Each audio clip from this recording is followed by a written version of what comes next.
Okay, here we are on Father's Day weekend at the LA Roadster Show 2016. And my name's Ralph Whitworth.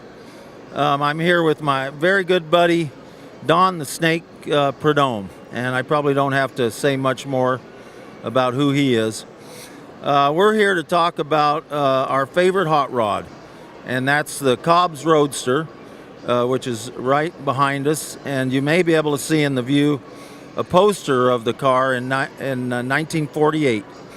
So Tom Cobbs, when he got out of college, he bought a 1929 Model A body for $5, and then he bought a 34 frame for $5, and he put together a hot rod with a Mercury flathead.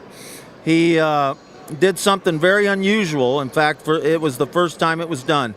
He took a blower, a supercharger, off of a GMC bus, and it was a GMC 371 supercharger, and it's sitting right on top of the engine here, and that's the first GMC supercharger on a gasoline engine.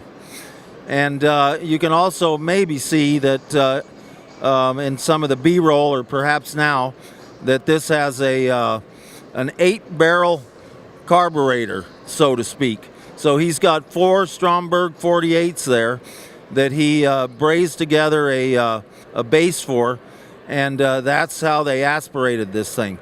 So this was a very, very exotic engine that he experimented with, had lots of different variations, but essentially started out running this thing at El Mirage, doing the Rosetta runs and also SCTA, and then started street racing around LA, and that led to a big grudge that he and Vic Edelbrock had, and because of that they ended up in what is considered by many to be the first legal drag race in history, and that was a Sunday morning in April in 1949 at Goleta Airport, north of Los Angeles, up by Santa Barbara. And on an access road next to the airport, they had a drag race. And the car belonged to Fran Fernandez. Many of you know that name. And it was driven by a fellow by the name of Toll. And they had a drag race. It was a little more than a quarter mile, but in any event, Cobbs had a blown Mercury, and the Edelbrock car from the Edelbrock shop, they used a little nitro. But the story is that Cobbs smoked his tires, and he was gaining on them, but when they hit the culvert at the end of the track, the Fernandez car was ahead, and that won the race. Cobbs asked for 2 out of 3, and they said no. They loaded the car and left. And young Vic tells a great story about it. He was 12 years old at the time of the race. Then the other notable thing about the car is in 1951, it set the record for an open roadster at Bonneville, 156 point some odd miles per hour. And you know, you can see it in pictures, even some Kodachrome color slides that were taken sitting in the winner's circle. A lot of people didn't think it was that attractive, but Cobbs didn't seem to mind because it was fast as heck. Now, the reason I've got Prudhomme here, besides the fact that he's famous as heck, is because I keep the car at his shop, and he and Willie Walter, who's been a close friend of his, a mechanic for years, helped me get the car back on the road. And he drives it and spends a lot of time with it, more time than I do. And once in a while I have him mention that I actually own it. But anyway, why don't you tell a little bit about the car, and then I'll go back and tell about how we got the thing running, and maybe a little about Dale. Yeah, that's for sure. Yeah, it's as Ralph's saying here, we keep it in the at our shop in Vista, along with some of my personal cars. I still have some collectible cars, and just got done putting together a '67 Top Fuel dragster with a Ford Camry in it that we ran back in the day and called the Shelby Super Snake. So we're excited about that car. But this car is, all in all, it's my most favorite car, the Cobb's car. The minute Ralph brought it in, I wasn't really hep to hot rods that much, to be honest with you. I spent most of my time drag racing, trying to go 300 miles an hour, not 30 miles an hour. So it's Hey, 100. 100 on a good day, downhill. But yeah, so that was been most of my life. But really, this whole hot rod thing, the hot rod shop, custom stuff, they're out by us. They do work on the car, and so we're, I like this stuff, and we have more cars that are coming down the pike, and but Ralph's the guy that really got me into the hot rods. Before that, I wasn't much into them, but he got me into it. Now I'm kind of hooked.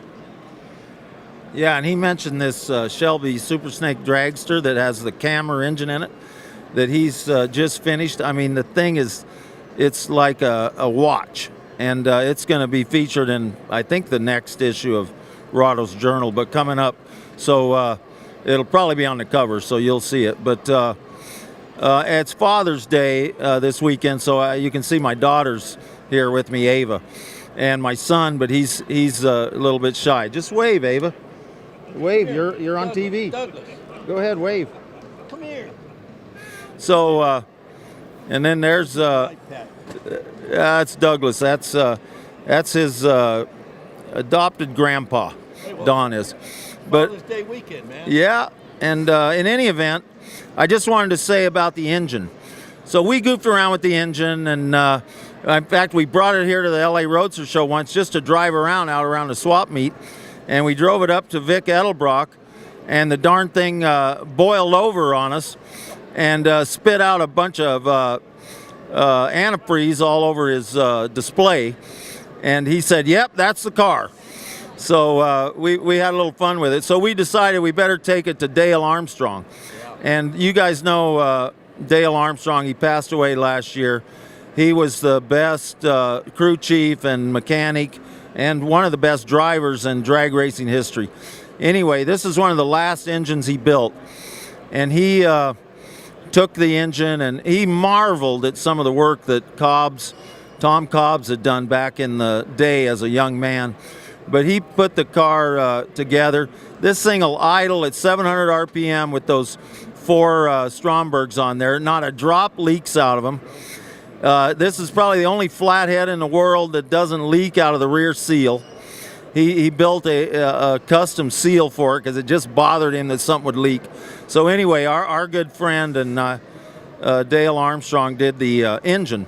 But now, as Don mentioned, whenever this thing needs anything, we take it over and trust it in the care of Randy Clark and his group at Hot Rods and Custom Stuff, which is down in Escondido, California.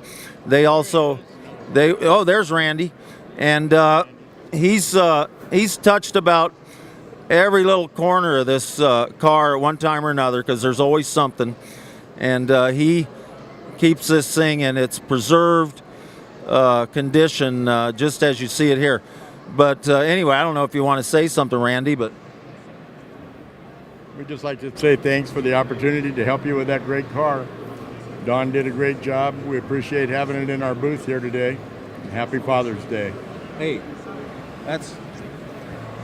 that's good of you. So let's see, who else can we promote? We did Roadster Journal. We did the LA Roadster Show. Hot Rod and Custom Stuff. If you're anywhere in this Southern California area, you ought to have some work done down there because they're just amazing. And you're always getting promoted, buddy. I'm retired. You got to. When are you gonna? Oh, well, he started it up last week. Tell him just a bit about that Shelby Super Snake. So the partnership was Carol Shelby and Don Prudhomme. There's a couple of names. And this car is just unbelievable. Google that thing and just get a head start on it. Yes, it took going on 3 years to build the car, as many of these hot rods do. And I'm not used to that sort of thing. I'm used to 4 seconds, and my work is done. But waiting 3 years, so I said, I'm not the most patient guy in the world, but Ed Pink built the engine. And, it was just a long process. Ford Cammers are really hard to find parts for. And Don Long did the chassis and rebuilt the chassis. And Bill Carter did the paint job. But it's a beautiful car. It's all together. It's in the trailer at the shop as we speak. And we're headed to Bakersfield on Tuesday to do some burnouts with the car and do some shots for Roadster's Journal. So stay tuned for Roadster's Journal, man. It'll be on the cover. It's really a trick car. All right, I think that's it. You have You anything wanna to say say, anything? Douglas? You want to say hi to your girlfriend at home? Hi. There you go. Yeah, happy Father's Thank you. Hey, we're happy to be part of this.